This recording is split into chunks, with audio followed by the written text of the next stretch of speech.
नमस्कार, मैं लव कुमार स्वागत करता हूं आप सभी का नेक्स्ट 9 न्यूज के खास program the daily show with Luv Kumar में। आज हम बात करने वाले हैं किसानों को लेकर, क्योंकि पिछले कुछ दिनों से मध्य प्रदेश से लेकर महाराष्ट्र तक के किसान सड़कों पर हैं। मध्य प्रदेश के मंदसौर जिले के पिपलिया मंडी में मंगलवार को हुई हिंसा में 5 किसानों के मारे जाने के बाद यहां कर्फ्यू लगा दिया गया। मंदसौर में बुधवार को किसानों को समझाने के लिए पहुंचे डीएम पर किसानों का गुस्सा फूट पड़ा, उनके साथ धक्का मुक्की की गई, जिसके चलते डीएम को जल्द से जल्द वहां से निकलना पड़ा। डीएम ने जाते जाते कहा कि गोली चलाने का कोई आदेश नहीं आया था। इस बीच कल मध्य प्रदेश के गृह मंत्री भूपेंद्र सिंह का बयान आया कि वहां तैनात पुलिस या सीआरपीएफ जवानों के किसानों ने गोली नहीं चलाई है। गृह मंत्री भूपेंद्र सिंह ने कहा कि मंदसौर और निमीच में पिछले 5-6 दिनों से किसानों की आड़ में असामाजिक तत्व लूटपाट कर रहे थे, गाड़ियों में आग लगाई जा रही थी। इसके बावजूद भी सरकार का निर्देश था कि किसानों पर कार्रवाई न की जाए।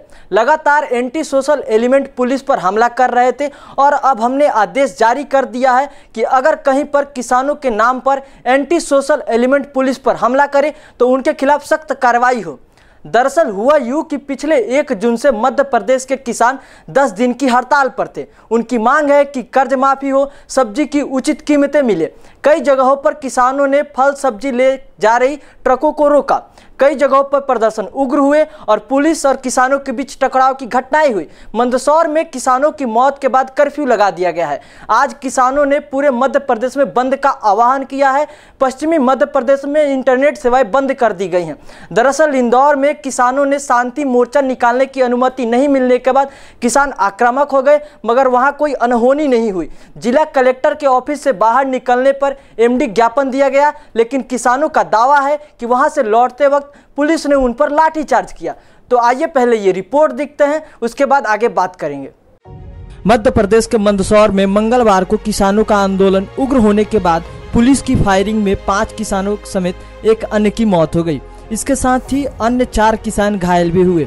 सरकार ने मंदसौर, रतलाम और उज्जैन में इंटरनेट सेवाएं बंद कर दी है। आंदोलनकारियों के सोशल मीडिया के जरिए लामबंद होने की खबरें भी आ रही थी। किसानों ने आंदोलन के दौरान रेलवे फाटक को भी तोड़ दिया। इसके बाद गुस्साए किसानों ने रेलवे ट्रैक को उखाड़ने का प्रयास किया। घटना के बाद मंदसौर में कर्फ्यू लगा दिया गया है। वहीं किसानों द्वारा तोड़फोड़ की सूचना दूसरे स्थानों से भी आ रही है। मध्य प्रदेश के गृह मंत्री भूपेंद्र सिंह ने एक बयान जारी कर कहा है कि फायरिंग पुलिस की ओर से नहीं की गई है।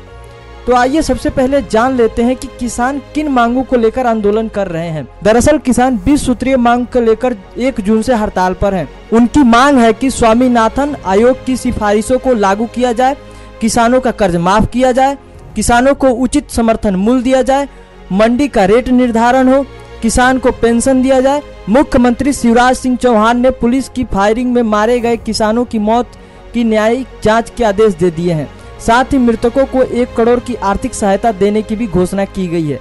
सोमवार को ही शिवराज सिंह चौहान ने दावा किया था कि किसानों की हड़ताल समाप्त हो गई है, लेकिन ऐसा कुछ नहीं हुआ था।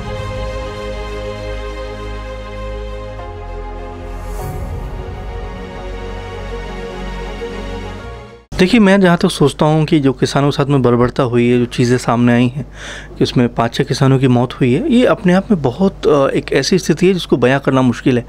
उससे बड़ी बात कि जब आपके ऊपर ये जिम्मेवारी है कि आप किसानों की आय की बात करते हैं, बढ़ाने की बात करते हैं, किसानों को उनकी जो स्रोत है उनको बढ़ावा देने की बात करते हैं, उस बीच में इस तरह का तांडव होना मेरे ख्याल में सरकार की जो नीतियाँ हैं, सरकार की जो चीज़ें हैं, उन्हीं के ऊपर सवाल निशान लगाती है। क्योंकि मध्य प्रदेश और की बात करें या महाराष्ट्र की बात करें, दोनों जगह कहीं ना कहीं बीजेपी की सरकार है। और बीजेपी की जो अगर एमपी के सीएम की बात करें शिवराज जी की, तो उनके ऊपर जिम्मेवारी है कि इस तरह से वो किसानों की आय को बढ़ाएं। और 2 साल के अंदर आई थिंक ब्लूप्रिंट भी तैयार करने को उनको बोला गया है। लेकिन जब इस तरह के मामले सामने आएंगे, इस तरह की चीज़ें सामने आएंगी कि किसान को मारा जा रहा है सरेआम, किसान क्या अपनी बातों को रख भी नहीं सकता, ये बहुत ख़राब एग्जाम्पल है। सरकार को ज़रूर इस पर कोई कड़ा कदम उठाना चाहिए। क्योंकि हालांकि हो तो रहा है कि बोला जा रहा है कि भाई हम किसानों के जो मृत हैं उनको 1 करोड़ रुपये का मुआवजा देंगे, हालांकि पहले भी कम था। इस पर भी देखिए राजनीति हो रही है।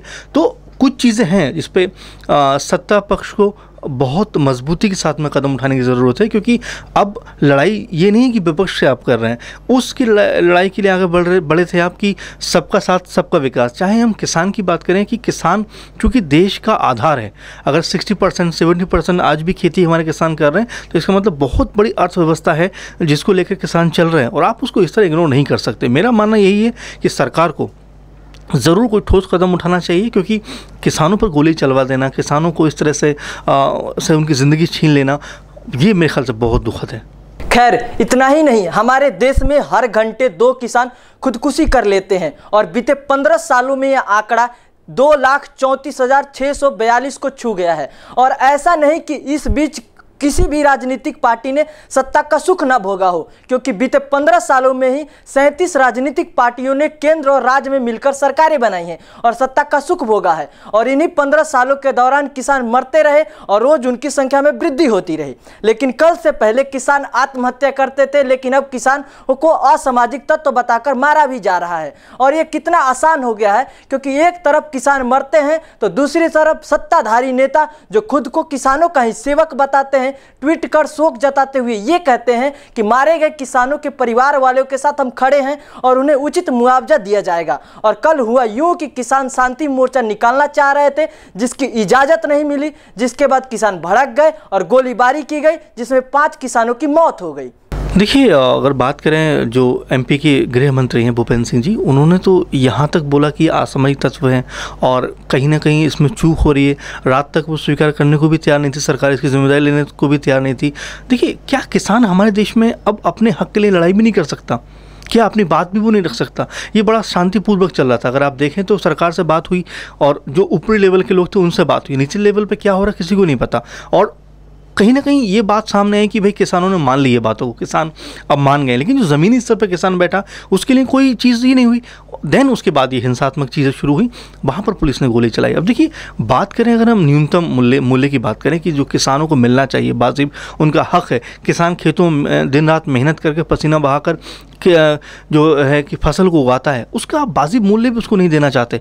ये बहुत ख़राब स्थिति है। सिर्फ एमपी की बात नहीं करें, महाराष्ट्र की बात करें हम लोग, इसमें किसान कहीं दूध फेंक रहे हैं, कहीं दही फेंक रहे हैं, कहीं सब्जियां फेंक रहे हैं। ये जो विकट स्थिति सामने आ रही है, मेरे ख्याल में इसका बहुत बड़ा इम्पैक्ट पड़ने वाला है पूरे देश के अंदर। क्योंकि अगर हम मोदी जी की बात करें तो उनका तो यही नारा था कि सबका साथ सबका विकास, लेकिन अब जब इस धड़े में या इस पूरे माहौल में हम देखें तो किसान बहुत पीछे छूट जा रहे हैं। उनकी अगर हम आंकड़ों की बात करें तो आय के स्रोत भी बहुत ज़्यादा कम है, या जो उनकी जो लागत होती है वो भी कहीं ना कहीं वो वसूल नहीं पाते। इसके अलावा बैंक के कर्ज जो उनके ऊपर हमेशा से रहे हैं, अब देखेंगे आपकी यूपी में योगी जी आए, उन्होंने तुरंत कर्ज माफ़ कर दिया। एमपी किसान भी यही चाहते हैं कि उनका कर्ज ही माफ़ किया जाए, लेकिन देखिए केंद्र मना कर रही है कि हम इसमें आपके ज़रा भी साथ नहीं। तो ये दोहरी जो स्थिति है ये किसानों के लिए बहुत विकट है और इस पर सरकार को ज़रूर काम करना चाहिए। क्योंकि देखिए, किसान, मैं पहले भी कह रहा था, किसान इस देश का आधार है, अर्थव्यवस्था की रीढ़ है। अगर उनको नुकसान पहुँचता है, उनकी चीज़ों को इस तरह से धक्का लगता है, उनको सलाम गोलियों से भूना जाता है, तो ये बहुत विकट स्थिति है। क्योंकि भारत का सबसे बड़ा महत्व यही रहा है कि वो कृषि प्रधान देश रहा है, और कृषि प्रधान देश में अगर इस तरह से किसानों के साथ बर्बरता होती है, उनके साथ इस तरह से गोलियां उनके ऊपर चलाई जाती हैं, उनकी जान ली जाती है, तो मेरे ख्याल से सरकार को सोचने वाली बात है। क्योंकि एमपी में बीजेपी की सरकार है और केंद्र में बीजेपी की सरकार है, तो अपनी जवाबदेही से बच नहीं सकते। ये सिर्फ ये कहकर कि असामाजिक तत्व भी इसके अंदर शामिल है, इससे बात पूरी नहीं होती। या सिर्फ 1 करोड़ आप किसानों को मुआवजा दे रहे हो, इससे बात पूरी नहीं होती। ये सवाल है उन 60 से 70% लोगों का जो खेतों में अपना खून पसीना बहा रहे हैं। आपने देखा होगा कि तमाम लोग हड़ताल करने बैठते हैं, कोई रेल की पटरियां उखाड़ देता है, कोई कुछ करता है। आज तक किसान को आपने इस तरह नहीं देखा होगा कि वो खेती करना बंद कर दिया वो, क्योंकि उसको पता है कि देश की सबसे मजबूत चीज़ है वो उसी के ऊपर टिकी हुई है। अगर वो फसल उगाना बंद कर दे तो सोचिए हमारे देश का क्या होगा। तो मैं बस यही अपील करना चाहता हूँ सरकार से कि अपनी जवाबदेही से बचे ना, और जो किसानों का वाजिब हक है वो उनको दिया जाना चाहिए, उनको मिलना चाहिए। क्योंकि देश के हालात तो ऐसे हैं कि बीते 15 सालों में ही महाराष्ट्र में 56,215, तो मध्य प्रदेश में 19,778 और छत्तीसगढ़ में 16,153 किसानों ने आत्महत्या कर ली है। और यही नहीं, नेशनल सैंपल सर्वे का 2012-2013 में जो आंकड़ा आया, जिसके हिसाब से देश का सबसे अमीर किसान पंजाब के हैं और उनकी औसत मासिक आमदनी 18,059 रुपये थी। इसके बाद हरियाणा के किसानों का नंबर आता है, जिसकी मासिक आमदनी 14,434 रुपये रुपये थी। और देश का सबसे गरीब किसान बिहार का है, जिसकी मासिक आमदनी महज 3,558 रुपये थी। और पूरे भारत देश के किसानों की अगर बात कर ली जाए तो उनकी मासिक औसत आमदनी महज 6,426 रुपये थी। और ये आंकड़ों से तो ये साफ हो जाता है कि चाहे सरकार कुछ भी कहे, जब तक किसानों की आमदनी बढ़ेगी नहीं तब तक ये आत्महत्या रुकने वाला है नहीं। 2014 मई में जब भाजपा की सरकार केंद्र में आई तो दो ही मुद्दे उनके खास थे। एक पहला महंगाई पे कंट्रोल, दूसरा भ्रष्टाचार रहित सरकार का।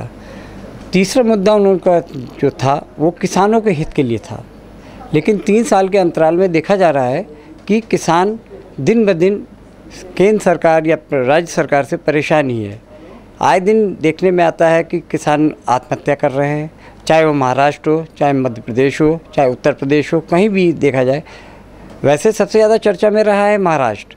महाराष्ट्र अपने कपास के लिए, प्याज के लिए और अंगूर की खेती के लिए ज़्यादा फेमस है। अभी हाल में ये देखा जा रहा था कि वहाँ पे प्याज की कीमतें इतनी गिर गई कि 1 रुपये किलो पे वो बाज़ार में बेचते हैं, वही आम जनता को प्याज 20 रुपये किलो मिलता है। इस बीच का जो फ़ायदा होता है सब दलालों के हित में जाता है। किसान बेचारा आत्महत्या ना करे तो क्या करे। ऊपर से बैंक वाले कर्ज देते हैं और उस वसूली के लिए उसके घर बार तक को नीलाम कर देते हैं। ये एक दुर्भाग्य है देश का कि जहाँ पर हज़ारों करोड़ रुपए लेके उद्योगपति देश से बाहर चला जाता है और किसानों का घर कुर्क कर लिया जाता है। अभी हाल में ही आपके शिवसेना के अध्यक्ष उद्धव ठाकरे ने अपने मुखपत्र सामना में छापा कि जो सरकार किसानों के हित की बात करती है वो किसानों को हित को बिल्कुल नकार रही है। अन्य क्षेत्रों को इतना प्रोत्साहन दे रही है, जैसे रिटेलिंग में इतना इंटरेस्ट ले रही है, अन्य उद्योग हैं उनको इतना प्रोत्साहन दे रही है, लेकिन किसानों का हित बिल्कुल नहीं सोच रही है। किसानों के छोटे छोटे कर्जों के लेकर बैंक अधिकारी उनके घर पे पहुंचते हैं, उनका घर बार सब कुर्क कर लेते हैं।